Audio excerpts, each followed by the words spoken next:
Here are the things you missed from Dragon Ball DAIMA Episode 6. The episode starts with the crew crash landing just like in GT Episode 3. Goku explains to Pansy what a Kaioshin is, so now she knows. After messing up Glorio's name for like the 7th time, Glory Hole checks Goku on it and he finally says it correctly, before telling him he needs to poop. And then he would mess up his name later on in the episode anyway. This poop joke is probably a reference to Toriyama's love for poop jokes, like some of the ones he had in Dr. Slump, or even Alien X Peke, an alien who shoots poop from out of his mouth. The sharpshooter, if you will. The gendarmerie, or Kempe, find them, and Pansy reveals that she has a collar, because she's from the 3rd demon world, but Shin and Glorio say they're from the 2nd and 1st demon realm respectively, which lines up with their stories. Well, at least Glorio, because there's more on him later on. But they say they're from the 2nd and 1st demon realm respectively, and Kaioshin has to tell them that they're friends and that Pansy's just their tour guide for the 3rd demon realm, which goes back to episode 5 when Pansy brought up the point that people only come to the 3rd demon world for business trips anyway. The Kempe tell them that if they see a boy with spiked up hair, to contact them because that's worth 10 gold coins. They're kind of like Babidi, who, wanted to seek out Goten, Trunks, and Piccolo for, pissing him off earlier in Dragon Ball Z. Shin asks Goku to tie his hair down, but Goku says his hair is so resilient that it won't work. He could always grab the gel that he used in Dragon Ball Super, but I guess he would have figured that out later on in universe, because the timeline's behind. Thanks to Pansy's mechanical prowess, which wasn't actually shown, the crew were able to start flying again. Pansy asks about the validity of the gleans being born from trees, which harkens back to Toriyama's statement on the Shinjin, or core people, from the 2009 Super Exciting Guide. Here, it's kind of the same, only Toriyama mentions that Kaioshin are born from a special golden fruit, which could still be true in this scenario here, but Shin leaves that out and just mentions that gleans are born from the glean tree, which probably makes him a plant. Then Goku says, "So that's why you don't eat or drink liquids." I thought that was an Namekian thing. I remember pausing this scene and thinking to myself, they're gonna retcon this and say demons only drink liquids, aren't they? But they didn't, so whatever. But even then, the Minotaur from later on in the episode seems to eat food, because he mentioned that he was gonna eat those for breakfast. Also, both Glorio and Kaioshin didn't want to eat those bugs from the store. The store where they bought the Medibugs from? Could Glorio also be a gleaned as well? There is a scene later on that could make this seem more plausible. Also, I like the lore and all, but it's just, this revelation seems a bit unnecessary to the story. Also, in this image, you can see a Namekian-looking spaceship. Maybe that's what the Namekians used to leave the demon world. Then Shin confirms that Degesu was born from the same tree he was born from when he was 216 years old. Shin isn't brothers with Kibito or old Kaioshin though, because he explains to Goku that there are 5 glean trees, which is why he is brothers with Deges. Pansy questions why Deges didn't leave with the other gleans, and it's because Deges was very ambitious. He was a very ambitious glean who didn't get along with the others. Then Shin reveals that Dr. Arinsu is his older sister, but also that gleans don't have genders, which makes them sound even more like Namekians. Shin goes on about Arinsu and explains that she's always been a mad scientist who enjoyed the excitement of the demon realm. Then suddenly, this started giving me Dr. Mew vibes from Dragon Ball GT, with Arinsu being Mew, the shadowy scientist in the background, Degesu being Rildo, or Rild, and Goma being in the baby role, kind of like Baby, right? He's the one next in line for the throne, kind of like what Baby was, like the next villain in line. But it could change up later on, because, this episode shakes some things up. Goku makes a funny comment about Shin's siblings all being problematic, which is funny because you could say the same for Goku and his entire race. I was going to question how Pansy knows about them, and then I remembered that they are associated with Goma, so it does make sense. Nighttime comes and Goku mentions how it's light in the demon world even at night, and Pansy tells him it's because of the 2 suns in the 3rd demon realm. And I said, oh my god, this is Namek. 3 strikes and you're out, buddy. Almost all this stuff is similar to what Dende told Gohan, Krillin, and Bulma on Namek. Then Glorio suggests that they should find a cave and camp out just like Gohan, Krillin, and Bulma and Dende did on Namek.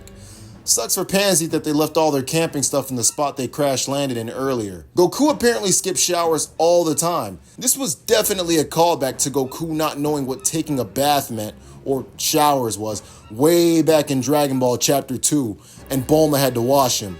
Which again connects Pansy to the Bulma role, but ain't no way she's washing Goku. A very important scene takes place in the cave. Pansy thinks Glorio looks like he's from the third demon realm, even though he claims to be from the first, and then goes on to tell her that he was hired by someone high up, and he currently lives in the first demon world. When Pansy asked him who hired him, Glorio dodges the question, so Shin steps in and asks him why he wants to defeat Goma, and Glorio gives him a basic answer, because Goma's evil and makes life a living hell for demons, or Majin. Get it?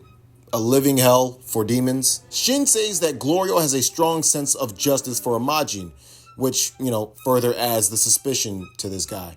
The next scene is huge though. While everyone's asleep, Glorio contacts Dr. Arinsu and tells her everything is going well, and mentions a couple of days.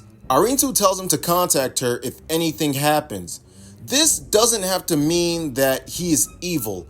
If you remember in episode 1, he was clearly sneaking around when Goma and Degesu were chatting with each other. Maybe he's just double-crossing Arinsu just like Giru did to Mew in GT. If he is, then I called it. But maybe Glorio also wants to be king and he's just hiding it from everyone. And what if Glorio doesn't trust Shin because he thinks Shin will side with Degesu and Goma due to their family ties, or maybe even Arinsu? Maybe he's trying to double-cross her. Or even furthermore, maybe Glorio and Arinsu are planning to take the throne for each other. Maybe they want to make Arinsu queen. But this was ultimately why I brought up the point that Glorio could be one of the 5 Gleams as well, who may just be double-crossing, anyone that he's working for or against. More importantly, though, is that Shin wasn't actually asleep, and it appears that Shin heard Glorio's conversation. Remember how I mentioned Bouquet from Blue Dragon last week? Well, the Minotaur from Blue Dragon looks like this. A smelly Minotaur thing who looks like General Bone from Dragon Ball Online. Comes from inside of the cave and threatens to eat Goku and the others. And Goku says he's just a cow that eats meat, even though this thing explained that he's a Minotaur, which Goku thinks is a cool name. Maybe in Japanese, but in English that's just a description of the beast that he is. Half man, half beast. Goku, being as cocky as ever, tells Glorio he's no match for the Minotaur. So they step out of the cave like men to test if Glorio can hang with Goku. And Goku, in one of his most arrogant moments, says he'll only use one arm. This is almost like Frieza not using any arms against Goku when they fought for the first time on Namek. Glorio uses a magic finger beam that looked real similar to Frieza's death beams. He also uses a Palpatine-esque lightning, which is what gives this episode its name, emphasizing the potential evil he possesses. Glorio whips out a magic whip to knock the Nyoibo out of Goku's hand, and Pansy comments about how she hasn't seen magic like that before. And this also raises Shin's suspicion of Glorio. Could it be because he has more than one magic ability, or he knows more than one magic thing? His magic ability seems to be lightning, so that probably isn't it. Goku transforms and is able to maintain the state for more than 4 seconds in this episode, and uses teleportation in the end of the fight versus Glorio. He probably just moved fast. Glorio, on the other hand, probably wasn't actually going all out, and he could still be hiding some of his strength, because, he's clearly working for Dr. Arinsu, and he was looking suspicious to Kaioshin during the fight. So I don't think that's Glorio's full potential, not even in the slightest. The Minotaur punks out of the fight with Goku, which is a running joke in Toriyama series, like Superman and Dr. Slump and Mr. Satan in Dragon Ball, just running away from fights.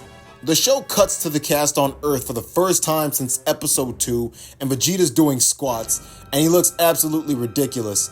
This is in a way kind of like GT episode 25 when the story shifted back to planet Earth. The ship is ready and Kibito will be their tour guide until the ship breaks down. Again, like I mentioned in episode 5, breakdowns like this happen a lot in early Dragon Ball, like with the cast having to switch cars and everything like that. So yeah, it's kind of a retread of what happened last episode, but just know that's probably the reason why it's happening. It even happened in GT. So yeah, those are the Easter eggs for this episode. Check out a whole bunch of the videos I made this week. I posted like 5 in a row this week. And check out the review that I'll be dropping after this. All right, I'll see y'all in the next one.